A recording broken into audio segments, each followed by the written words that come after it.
Assalamualaikum warahmatullahi wabarakatuh. Kembali lagi di video pembelajaran untuk mata kuliah Logika Algoritma di semester 1. Kali ini di pertemuan 1 kita akan bahas tentang pengertian dasar logika dan algoritma. Nah, di sini kita harus tahu dulu sebelum lebih jauh kita memahami apa itu logika algoritma, kita harus tahu dulu siapa tokoh yang memproklamirkan gitu ya, menyatakan tentang logika dan algoritma. Nah, di sini untuk logika sendiri ya, dia diperkenalkan oleh seorang ahli dengan nama Aristoteles ya, di sekitaran tahun 384 sampai dengan 322 sebelum Masehi. Jadi cikal bakalnya ilmu logika gitu ya, adalah beliau yang memperkenalkan. Nah, kemudian untuk algoritmanya sendiri gitu ya. Algoritmanya sendiri ini diperkenalkan oleh seorang ahli juga, ahli matematika yang bernama Abu Ja'far Muhammad Ibnu Musa Al-Khawarizmi. Ya, namanya panjang, mungkin kita pernah mendengar nama tokoh Al-Khawarizmi gitu ya.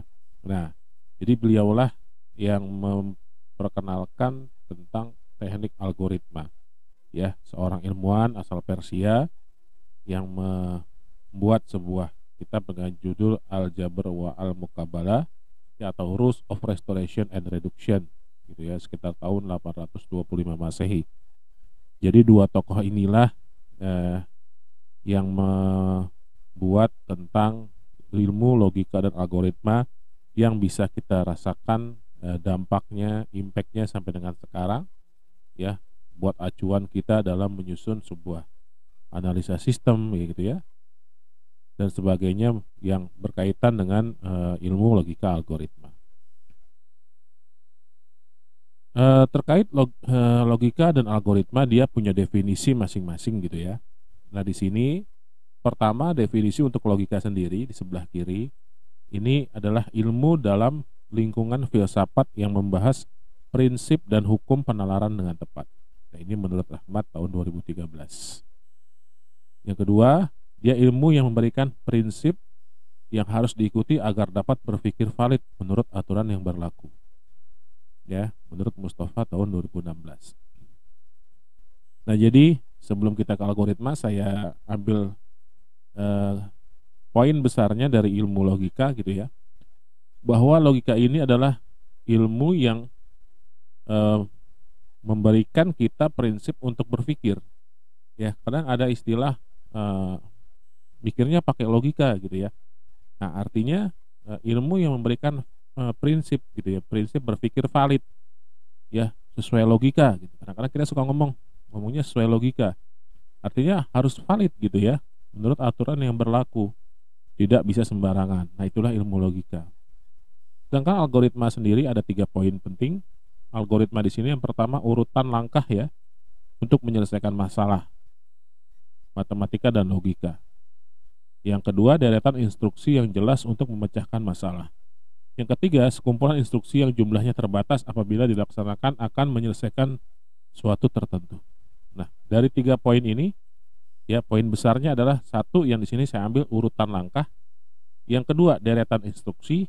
Yang ketiga, sekumpulan instruksi. Berarti kalau kita simpulkan dari 3 poin ini, algoritma itu adalah poin besarnya berhubungan dengan langkah gitu ya. Langkah atau instruksi atau perintah gitu. Jadi kita ngambil titik poin highlightnya saja, titik pentingnya dari algoritma atau highlightnya itu adalah urutan, instruksi atau langkah. Sedangkan logika itu highlightnya adalah atau titik pentingnya pikir ya, berhubungan dengan berpikir valid ya, membahas tentang prinsip atau berpikir dengan valid gitu. Ini untuk definisi dari logika dan algoritma sendiri. Kemudian karena outputnya gitu ya, hasil akhir dari logika algoritma adalah problem solving atau penyelesaian masalah, maka di sini ada beberapa tahapan yang harus kalian pahami ketika dalam penyelesaian masalah. Yang pertama, ini ada masalahnya pasti. Ya, ada masalahnya. Kemudian setelah masalahnya ditentukan, baru buatlah model. Ya, modelnya untuk penyelesaian masalahnya seperti apa gitu ya, pemodelannya. Setelah model, baru buatlah algoritmanya, ya, deretan instruksinya, ya, instruksi atau perintahnya, ya, atau deretannya. Nah, dibuat nih algoritmanya seperti apa, urutan-urutannya secara runut gitu ya, untuk menyelesaikan masalah. Setelah algoritmanya dibuat, nah, baru kita ke pembuatan program. Ya, pembuatan program. Setelah programnya dibuat, eksekusi nih. Eksekusi ini kan artinya nanti ada testing, ada debugging gitu ya. Di tahapan-tahapan ini kalian harus tentukan nih ketika eksekusi, pengecekan hasil eksekusinya apakah sesuai dengan yang kita mau gitu ya dalam menyelesaikan masalah. Setelah dieksekusi, nah keluarlah hasil. Jika memang dia sesuai, maka keluarlah hasil. Nah, di sini ketika model ya dan program ini ada tahap analisis. Ya, di sini kita menganalisis semua.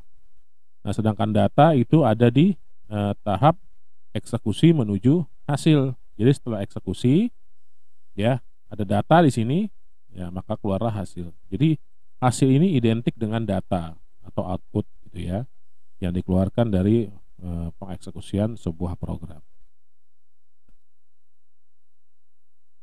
Nah, di sini ada tahapan gitu ya. Ada tahapan bagaimana kita memilih perguruan tinggi atau algoritma gitu ya. Nah, ini adalah contoh algoritma. Deretan atau instruksi yang bisa kita lihat.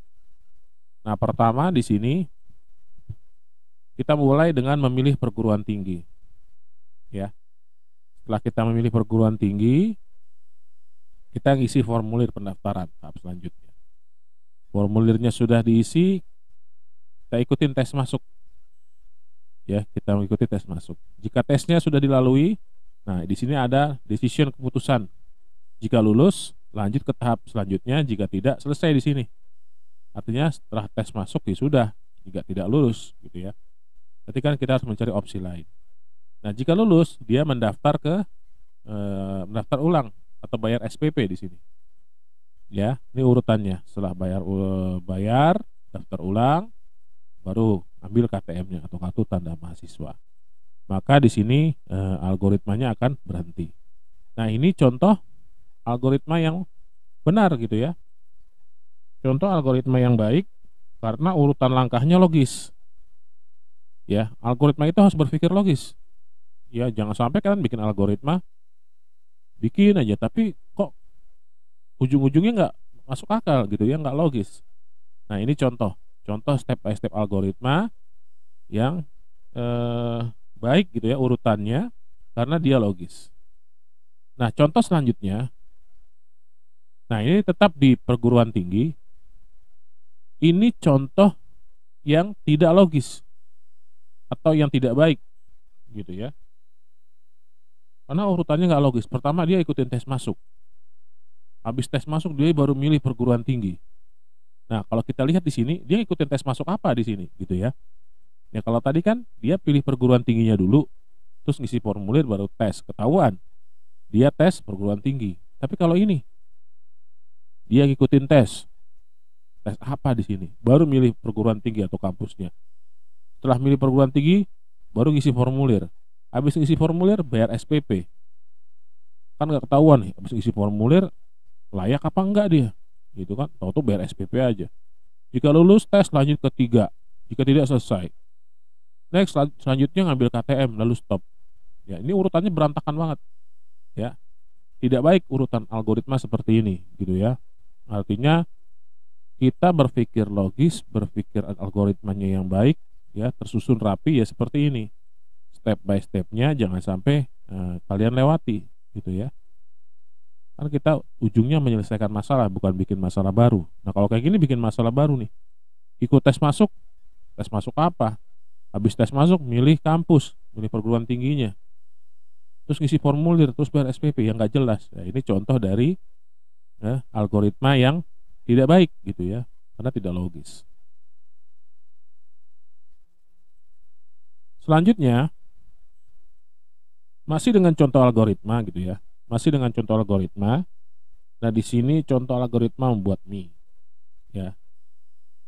Nah, kalau kita ngomongin algoritma membuat mie, pasti caranya kan masing-masing gitu ya. Beda-beda lah antara satu orang dengan orang yang lainnya. Nah, sekarang ini contoh algoritma yang menjadi perbandingan gitu ya, menjadi perbandingan. Logika ini logis atau tidak nanti kita bandingkan. Ini yang pertama. Dia merebus air gitu ya. Setelah mulai merebus air. Habis merebus air dia masukkan mie ke dalam air yang mendidih. Habis masukin mie, dia nuangin mie ke dalam mangkok. Udah matang berarti. Setelah itu dia masukin bumbu. Gitu ya, masukin bumbunya ke mie yang tadi telah dituang. Setelah masukin bumbunya dia ngaduk sampai rata terus selesai. Ya, terus selesai. Nah, ini contoh algoritma yang bisa menyelesaikan masalah. Salah satu solusi juga, ya. Ya, salah satu algoritma yang baik juga atau salah satu solusi dalam membuat mie gitu ya. Nah, contoh lagi, ada satu algoritma lagi cara buat mie. Kita bandingkan. Nah, ini. Pertama merebus air. Ya, kedua memasukkan mie ke dalam air yang mendidih. Ketiga ini dia masukin bumbu masak. Kalau di sini ketiga itu dia menuangkan mie. Gitu ya, dia menuangkan mie. Berarti di sini ada step masukin bumbu masaknya itu ke dalam mie yang masih ada di air mendidih yang sedang dimasak gitu ya.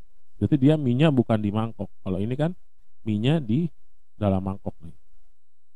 Ya bisa juga seperti itu kasusnya ya. Masukkan bumbunya di dalam mie yang sedang dimasak itu bisa juga.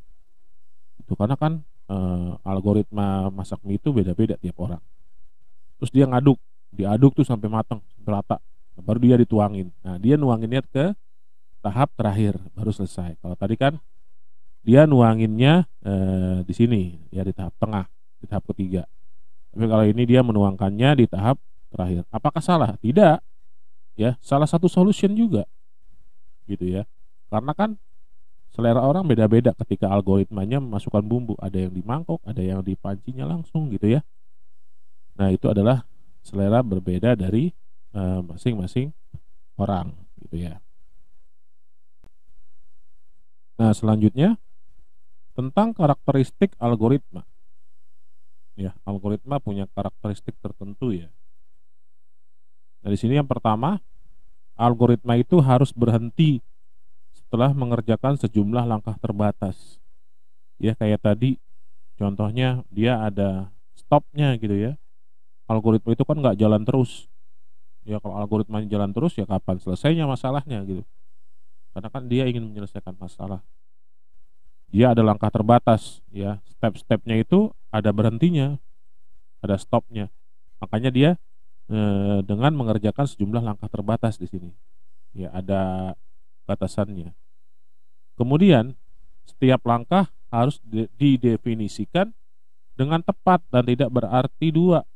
Ya, artinya tidak dua atau ambigu. Ya, algoritma itu nggak boleh punya makna ganda. Ya harus satu, tunggal. Kalau maknanya ganda nanti penyelesaian masalahnya gimana gitu ya. Kemudian algoritma ini memiliki 0 atau lebih sebuah input. Artinya dia memiliki 0 input atau lebih dari 0 inputnya. Bisa tidak ada input ataupun lebih dari itu, gitu ya. Definisinya gitu. Jadi dia boleh tidak ada inputan dan atau lebih.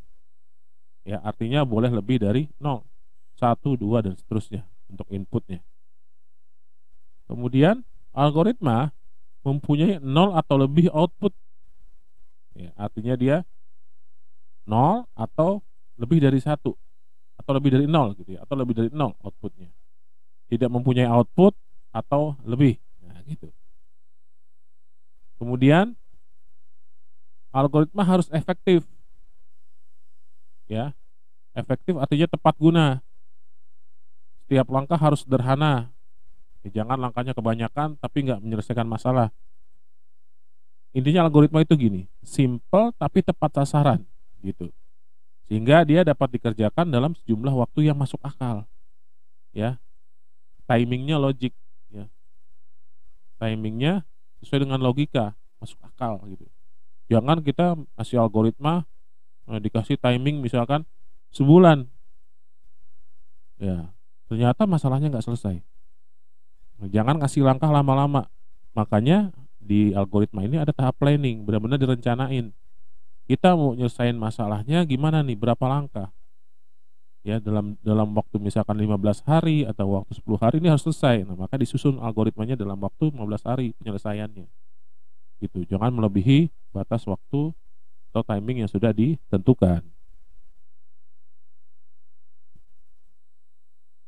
Kemudian ada pertanyaan di sini, how to write algoritma. Artinya bagaimana kita cara menuliskan algoritma. Apakah algoritma ada cara khusus menulisnya? Nah, di sini saya tekankan ke kalian bahwa algoritma itu gitu ya, tidak ada standar yang jelas untuk menuliskan algoritma. Algoritma tuh harus begini, ya. Semuanya tergantung dari masalah sama SDM-nya, sumber dayanya gitu ya. Sumber daya yang sedikit dengan sumber daya yang banyak, ataupun masalah yang kecil dengan masalah yang besar, itu beda algoritmanya. Jadi nggak ada aturan pakem yang menentukan algoritma tuh harus begini gitu ya, nggak. Karena masalahnya dilihat apakah itu masalah besar atau masalah kecil, ya. Apakah sumber dayanya besar atau kecil. Nah, pasti masing-masing algoritmanya beda gitu ya. Nah, ini jadi kalau ada pertanyaan gimana nulis algoritma, nggak ada aturan standar gitu ya. Tidak ada aturan standar yang jelas untuk menuliskan algoritma. Itu semua tergantung dari masalah dan sumber daya. Algoritma ditulis untuk apa sih sebenarnya gitu ya? Ya, algoritma sendiri dia nggak ada untuk kebutuhan khusus.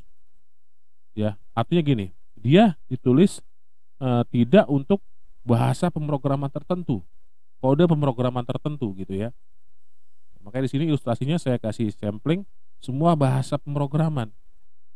Jadi algoritma itu tidak untuk satu jenis bahasa program. Misalkan untuk Python saja, untuk Java saja, untuk PHP saja, untuk Ruby saja gitu ya. Ya, untuk COBOL saja enggak, untuk C++ saja. Tidak. Ya kalau hanya satu pemrograman, bahasa program lain gimana nanti algoritmanya? Ya, nggak mungkin nggak ada algoritma dalam bahasa program, pasti ada. Makanya algoritma itu dia tidak khusus ya, tidak dibuat khusus untuk sebuah kode program saja, ya untuk satu program saja, melainkan dia untuk banyak ya. Jadi semua bahasa pemrograman pasti akan berhubungan dengan algoritma. Nah, sekarang kita ngomongin bahasa program. Ya, bahasa program itu konstruksi dasarnya adalah perulangan atau looping dan percabangan atau branching, ya. Dua struktur inilah konstruksi dasar dari bahasa pemrograman. Ada looping, perulangan, ada branching, percabangan. Looping nanti ada for, while, ya, do, repeat until dan sebagainya. Kalau percabangan ada if, ya, ada if else, ada case, ya, switch case dan sebagainya, gitu ya. Nah, contoh di sini algoritma menjumlahkan dua bilangan dan mencetak hasilnya. Bagaimana kita buat algoritmanya? Ya, algoritma menjumlahkan dua bilangan dan mencetak hasilnya. Pertama, algoritma itu pasti akan diawali oleh mulai atau start. Ya, setelah mulai, algoritma selanjutnya ngapain? Nah, ini algoritma ini harus dipikirin langkah selanjutnya setelah mulai ngapain. Karena dia menjumlahkan dua bilangan dan mencetak hasil gitu ya. Dia yang pertama pasti akan membaca dulu bilangan yang pertama atau di sini dia diinisialkan dengan A dan bilangan kedua diinisialkan dengan B. Dibaca dulu nih bilangan A dan B. Ya. A-nya berapa, B-nya berapa. Setelah ketahuan, nah dia ke algoritma nomor 2-nya. Hitung nih. Nilai A ya ditambah C. Nilai A ditambah B. Gitu ya, nilai A ditambah B.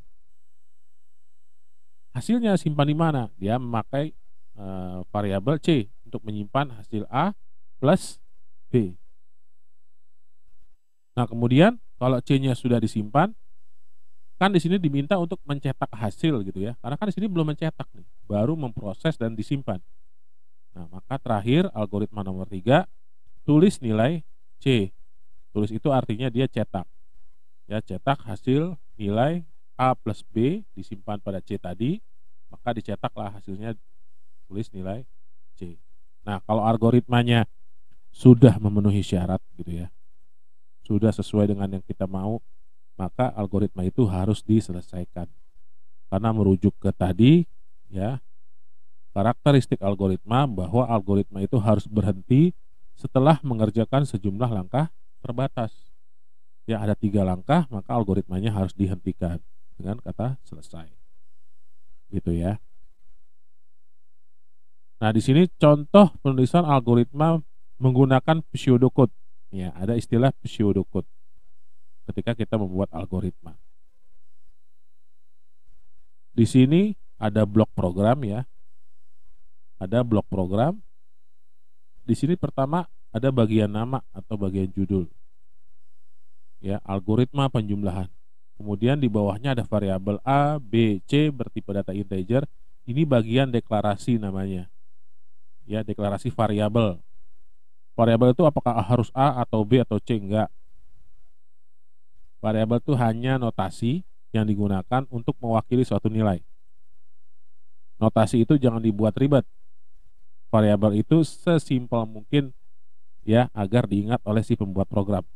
Makanya di sini diinisialkan A, B dan C. Ya, agar gampang ingatnya. Tipe datanya integer. Kemudian setelah bagian deklarasi ada bagian deskripsi atau isi program. Ya, di sini read ya, baca nilai A dan B. Ya. Kemudian C-nya diperoleh dari A plus B, ini notasi ya. Nilai C didapat dari notasinya. Makanya panahnya ke sini berarti A plus B itu memberi nilai untuk C. Ya, write C artinya cetak nilai C, hasil dari A plus B. Ini bagian deskripsi. Ya, ini ya blok program gitu ya. Contoh blok program menggunakan pseudocode. Nah, kemudian ada istilah bahasa pemrograman. Ya, mungkin kalau kalian baru dengar dengan nama bahasa pemrograman, kita harus tahu dulu nih, apa itu program gitu ya. Program di sini kumpulan instruksi yang diberikan kepada komputer. Ya, untuk melaksanakan suatu tugas atau pekerjaan. Ya, dalam membuat program dibutuhkan bahasa pemrograman. Jadi programnya sendiri itu instruksi yang diberikan kepada komputer untuk melaksanakan tugas.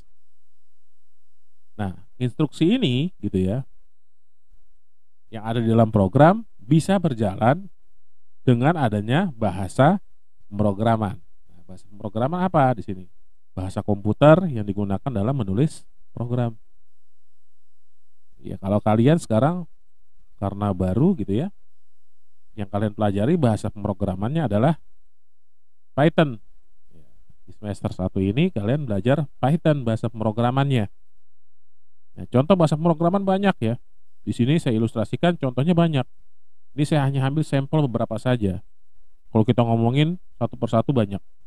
Ada bahasa C, ya, ada C++ gitu ya, ada web, bahasa pemrograman web dengan PHP, ada Java programming, ada Python yang sekarang kalian pelajari gitu ya.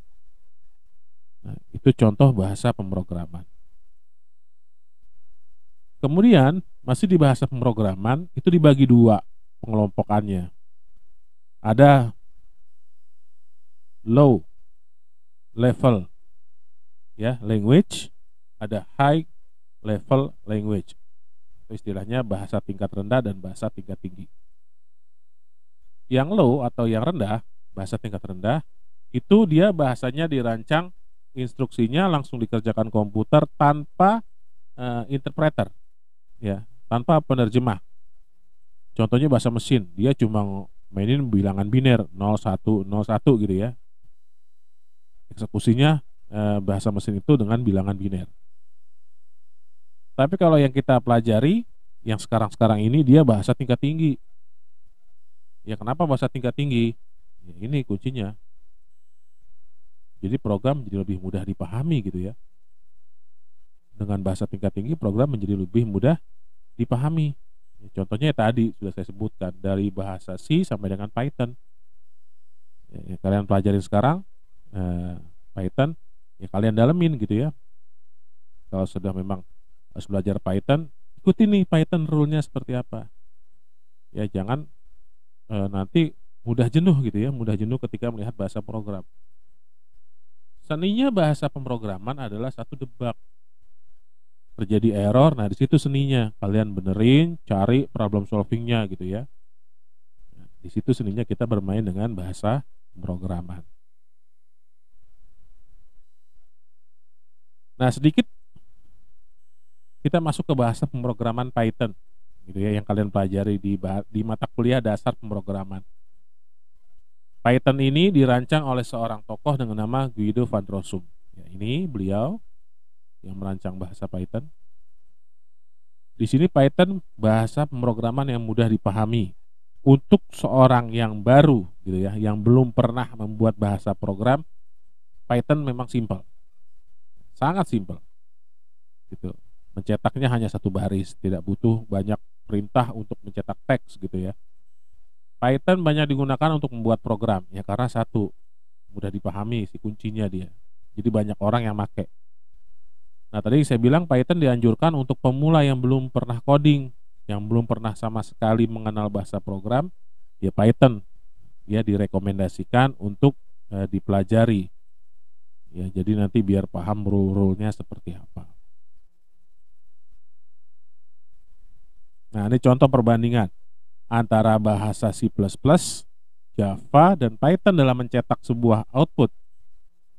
Yang mau diminta adalah tulisan logika algoritma seperti ini. C++ butuh coding seperti ini untuk mencetak tulisan logika algoritma. Java butuh coding seperti ini banyak untuk mencetak hanya satu baris logika algoritma. Sedangkan Python cukup menggunakan print untuk mencetak tulisan logika algoritma. Jadi kriteria tadi ya mudah dipahami ya memang seperti apa adanya. Dan dianjurkan juga untuk pemula yang belum pernah coding ya memang seperti itu. Kita tidak butuh berbaris-baris seperti ini untuk mencetak satu output seperti ini. Ya. Kalian sekarang belajarnya Python. Dulu yang semester 1, angkatan-angkatan sebelum kalian yang dulu, kakak-kakak kelas kalian, itu belajarnya ini. Bahasa C++. Ya, mereka belajarnya ini. Nulis teks, harus berbaris, harus ada header, include, ya. Headernya ada include, iomanib, iostream, stdio, conio, banyak gitu ya yang bisa dipakai. Java juga seperti ini. Tapi Python cukup seperti ini. Nah, kalau ditanya, berarti C++ dan Java susah dong. Sebenarnya kalau ngomongin gampang dan susah itu tergantung orangnya gitu ya. Mau nggak dia mengeksplor bahasa program tersebut? Ya kalau Python mungkin simpel seperti ini, tapi bagi orang yang tidak mau mengeksplor itu susah. Java panjang, C++ panjang seperti ini, tapi bagi mereka yang mau eksplor, mencoba itu simpel gampang karena mereka sering mencoba gitu ya. Nah kuncinya adalah gampang susahnya itu bukan dari bahasa pemrogramannya, tapi dari orangnya yang mau atau tidak untuk mengeksplor bahasa program tersebut. Nah kemudian ada tahapan analisa algoritma. Ya, yang pertama itu ada bagaimana merencanakan suatu algoritma. Ya, kita harus rencanakan dulu nih algoritma. Poin pentingnya apa sih di tahapan nomor 1 ini? Di sini kita di tahapan merencanakan suatu algoritma, artinya dengan kita menentukan model gitu ya atau desain dalam menyelesaikan masalah, berarti dia sebagai sebuah solusi nantinya. Ya, sehingga nanti banyak variasi-variasi model yang diambil untuk menjadi problem solving terbaik. Algoritmanya direncanakan nih, ada algoritma A, B, C, D, dan seterusnya. Dari masing-masing algoritma itu kan variasi modelnya beda-beda. Nah, nanti dicoba mana nih yang paling terbaik. Itu ada di tahap perencanaan. Di tahap kedua, bagaimana menyatakan suatu algoritma. Ya, algoritma ini ada 2 cara menyatakannya. Ada menggunakan pseudocode, ada menggunakan flowchart.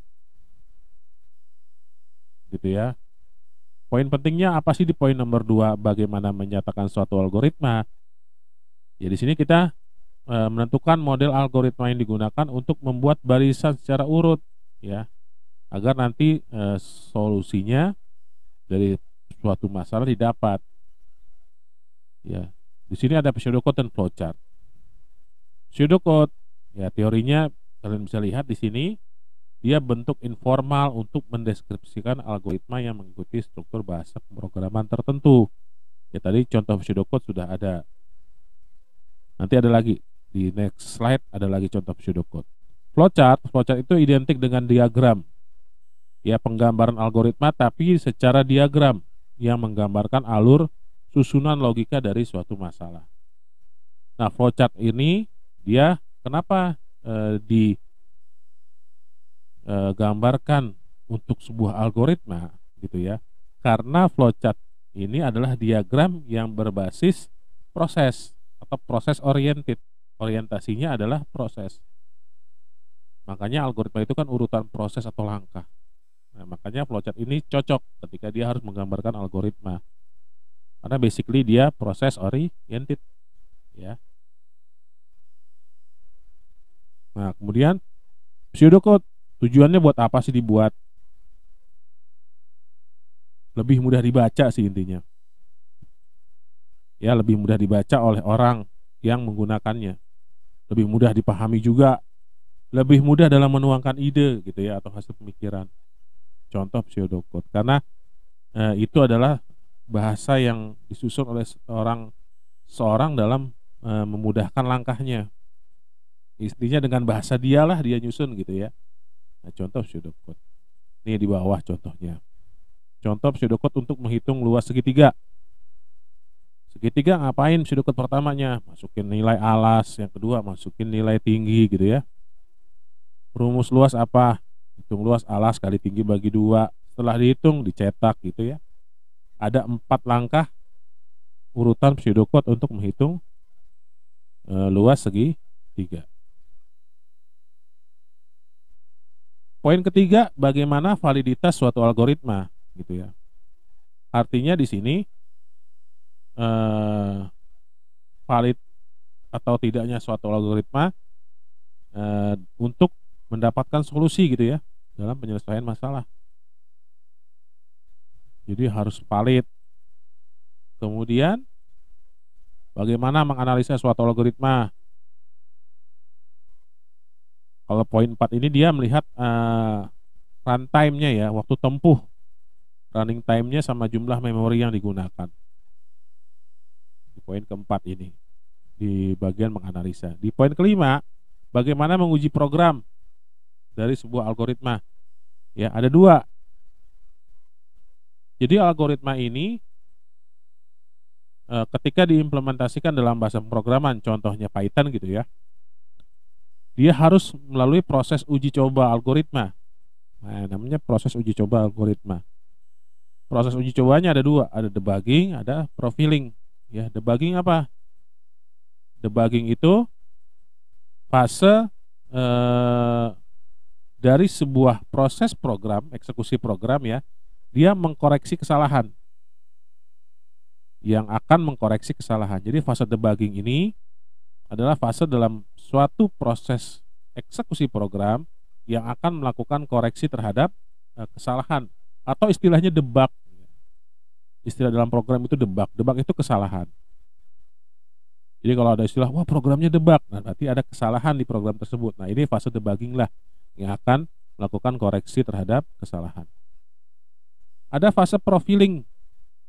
Fase profiling ini adalah fase yang nanti dia akan bekerja jika program tersebut sudah benar. Artinya fase ini baru ada ketika sudah melewati fase debugging. Artinya lewatin fase debugging dulu, oh nggak ada masalah di debugging, baru masuklah fase profiling, ya, fase yang bekerja jika program tersebut sudah benar, gitu.